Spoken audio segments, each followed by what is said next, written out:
Do Evangelho de Jesus Cristo segundo Mateus. Glória a vós, Senhor. Naquele tempo os 11 discípulos foram para a Galileia, ao monte que Jesus lhes tinha indicado.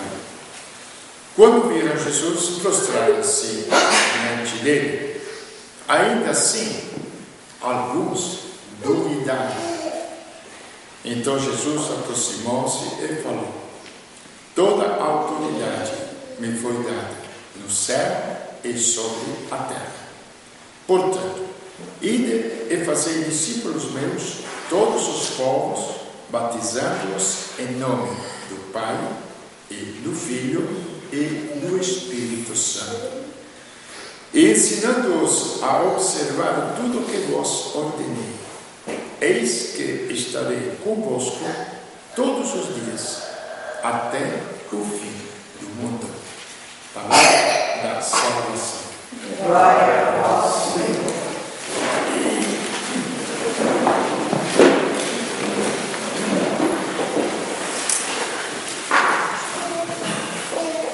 A lógica de Deus e a lógica dos homens. Às vezes pode aparecer, e muitas vezes pensamos na religiosidade como algo fantasioso e algo bem claramente lógico. Então a lógica dos homens qual é? Já falamos domingo passado. 100 anos atrás, quem de nós existia como vida? É uma lógica, não é? Real, prática. Alguém tinha vida? Não. Então éramos nada. Alguém que tinha uma vida biológica? Nossos pais.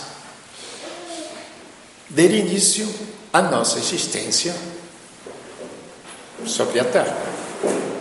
Aquele princípio de semente foi se desenvolvendo e se tornou a pessoa que nós somos. Como todas as coisas materiais,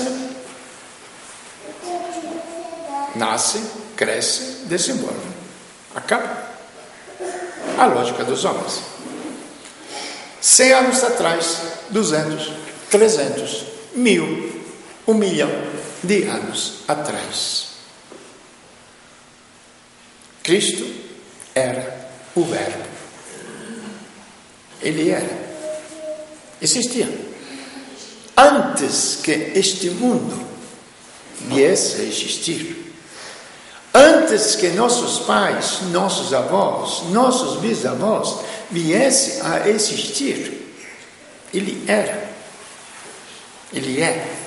E nós chamamos Ele de Deus, por quê? Porque Ele não somente é o Senhor da vida, nós não somos escravos dele. Depois nós vamos ver como ele nos chamou a participar da vida dele.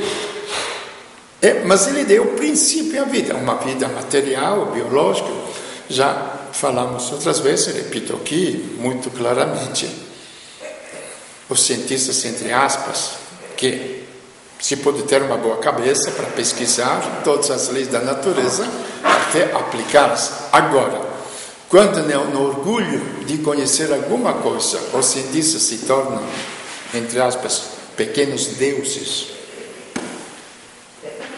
Vamos bem devagar, prestemos atenção. Porque se o mundo foi criado do famoso Big Bang, não é?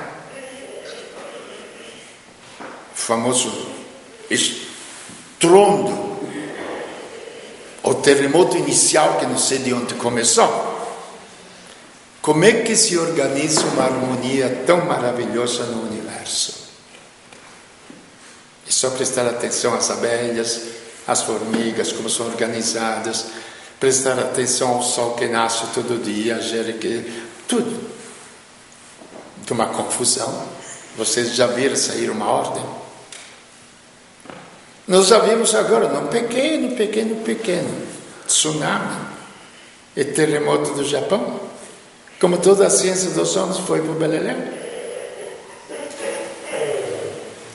Será que aquela confusão, ou aqui, as enchentes lá no estado do Rio, será que aquela confusão conseguiu gerar uma ordem ou destruição?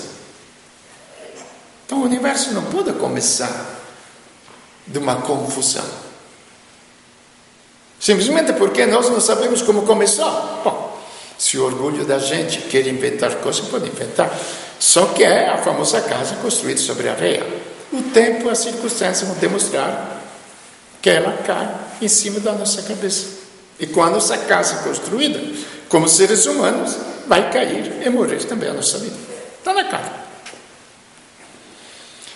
Agora, se estivermos que era Deus, é Deus, quer dizer, princípio da vida, porque nós não sabemos bem o que é Deus.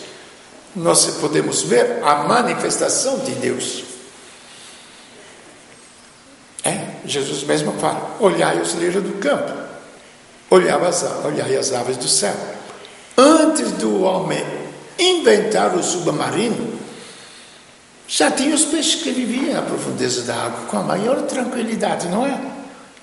Antes os homens conseguiram, olhando os pássaros, criar alguma coisa que pudesse voar, já os pássaros voam planando aí no céu com a maior tranquilidade. Antes de inventar o helicóptero, já tem os beija-flor que fica parado um tempão diante de uma flor. Isso não é nada, não. Só é quando o ser humano cria alguma coisa. Somos eternas crianças. Eterna criança. Mãe, viu o que eu fiz? É uma porcaria. Mas fui eu que fiz.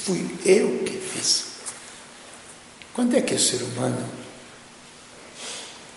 vai querer descobrir a verdade de todas as realidades? Quando? Quando digo ser humano, sou eu, são vocês, somos todos. E como falei, aí existe a lógica de Deus. Nós temos uma lógica de criatura. Ele tem uma lógica de criador. Então nós temos que ver todo o anúncio do Evangelho nesta pessoa de Cristo, que esta pessoa de Jesus era um simples homem. E ele aparecia diante das pessoas como uma criatura humana. Ele é o filho de José, ele é o filho de Maria. De onde que lhe vem toda aquela sabedoria? De onde que lhe vem todo aquele poder de realizar sinais, de realizar milagres que estão fora das forças da natureza? Quando chega diante de algum milagre, o médico não tem explicação científica, como se tudo tiver que ter explicação científica. Tudo está debaixo das leis da ciência. A ciência que nós captamos, mas não a ciência de Deus. Que a ciência de Deus também é real. E é o seu poder e a sua capacidade de sustentar o mundo e de levar o universo para uma meta. Que no Evangelho se chama de esperança. E São Paulo hoje nos fala, rogo a Deus para Ele vos iluminar a mente para compreender qual é a nossa esperança, qual é o nosso futuro, qual é, não se Deus vai me jogar para o inferno ou vai me jogar para o paraíso. Isto está em função do nosso sentimento de culpabilidade. De culpabilidade. Nesses dias me falaram, olha, Frei, tem uma pessoa lá em Jacareí que gosta muito do senhor, ele era vereador, não sei se ainda é, gosta muito do senhor, mas ele falou para mim, o Dr. Max me falou que acho que o Fred está muito magoado comigo.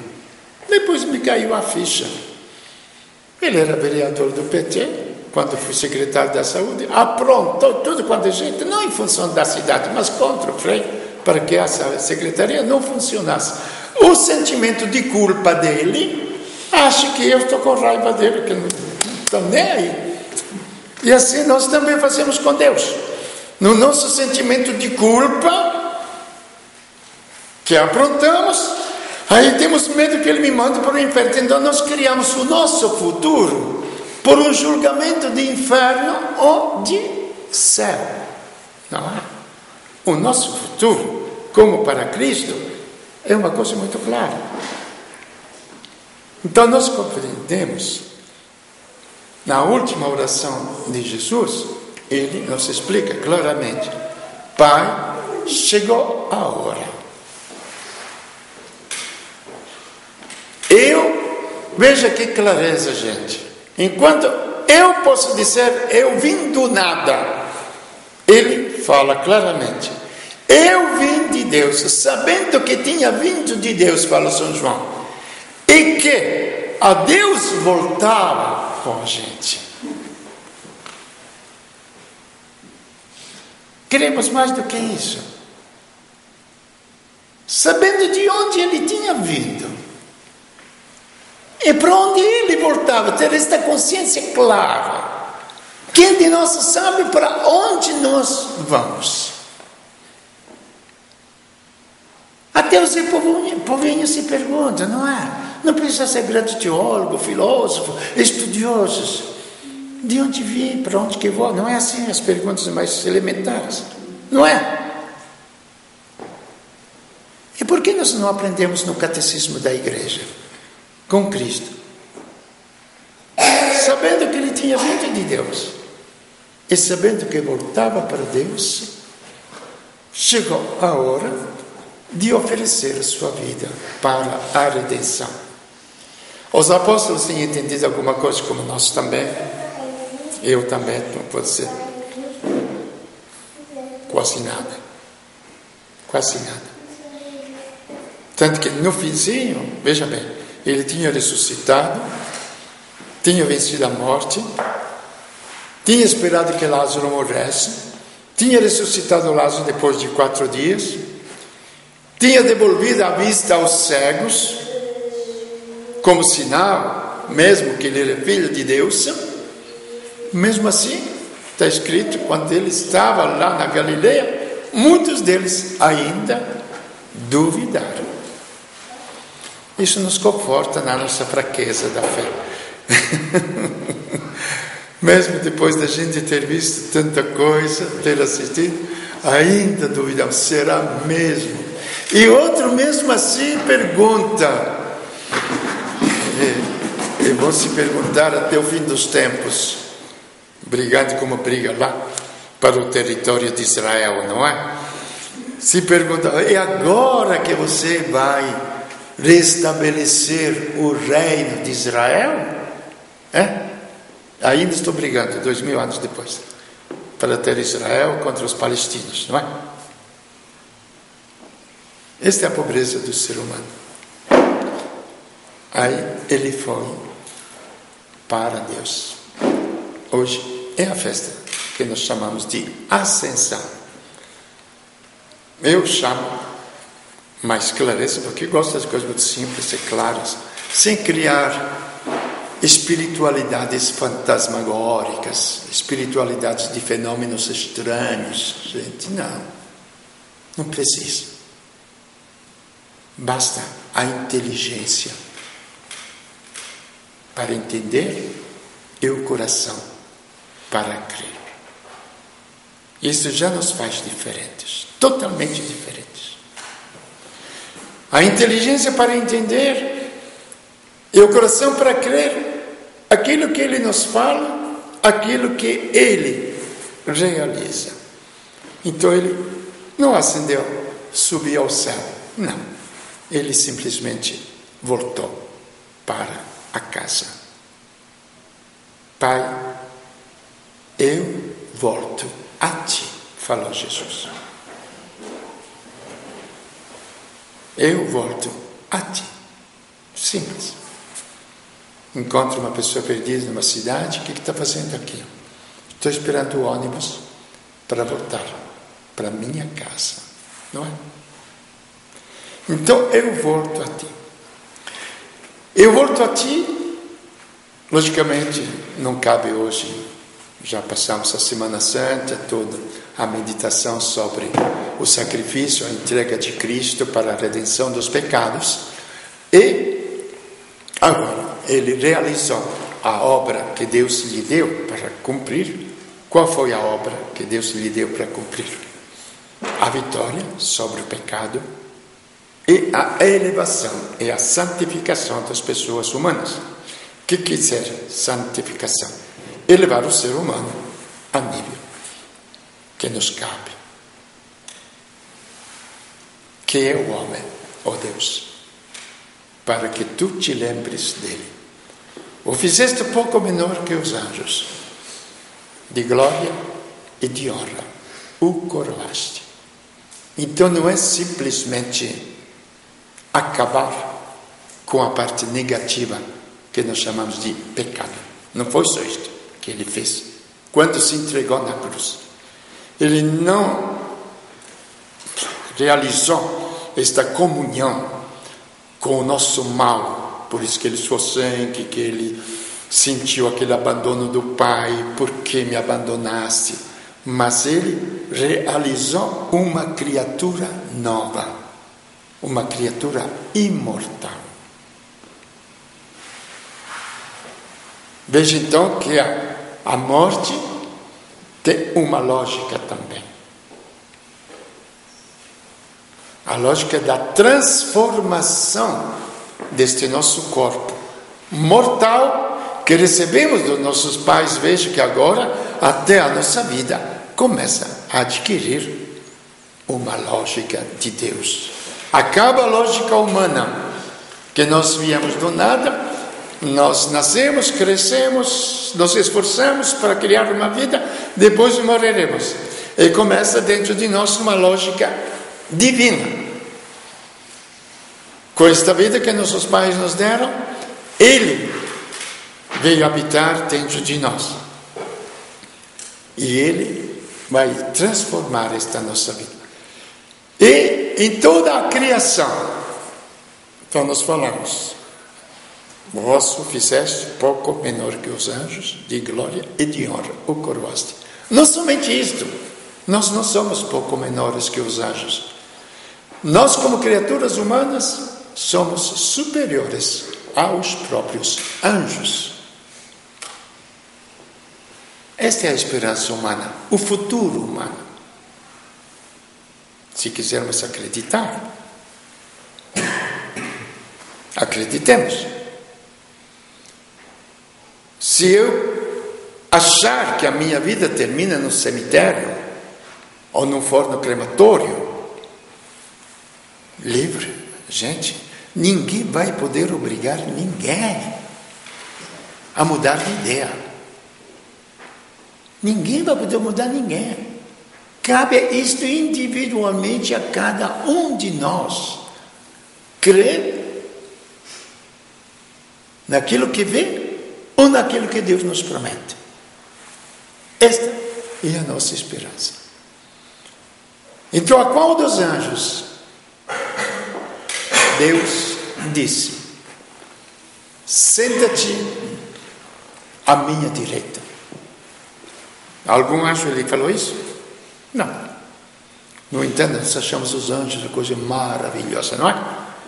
Tão puros, tão maravilhosos, nós tão lerdos, tão cheios de materialidade, tão escravos de pecuinhas, de invejas, de ciúmes, etc.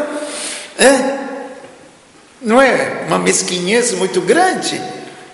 E os anjos tão maravilhosos, tanto que colocamos os anjinhos na cabecinha, nos quartinhos das crianças, então, que o anjo de guarda, etc, para indicar uma pureza, quando nós somos destinados a sermos muito mais do que os próprios anjos.